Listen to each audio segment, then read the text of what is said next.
ক্লোরাইডের sample আমি নিয়ে নিচ্ছি, সেটা হচ্ছে অ্যামোনিয়াম ক্লোরাইড। এখানে অ্যামোনিয়াম ক্লোরাইড ছাড়াও তোমরা অন্য কোনো ক্লোরাইড স্যাম্পেল নিয়েও করতে পারো, কোনো অসুবিধা নেই। এবং এই স্যাম্পেলটা নেওয়ার পর এর মধ্যে আমি যোগ করে দেবো কিছুটা কনসেন্ট্রেট বা গাঢ় সালফিউরিক অ্যাসিড। অবশ্যই এক্সপেরিমেন্টটা হবে কনসেন্ট্রেট সালফিউরিক অ্যাসিডেই। কিছুটা যোগ করে দিলাম। এরপর এই টোটাল মিক্সচারটাকে একটু হিট করে নেব। আমি আপাতত এখানে একটা লাইটার দিয়ে হিট করে দিচ্ছি।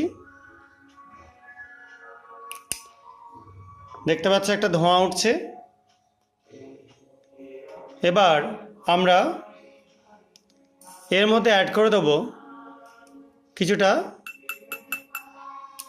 কমলা বর্ণের পটাশিয়াম ডাইক্রোমেট।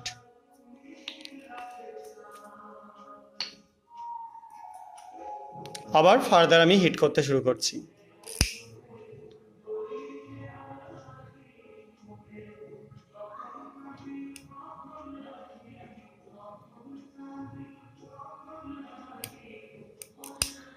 দেখো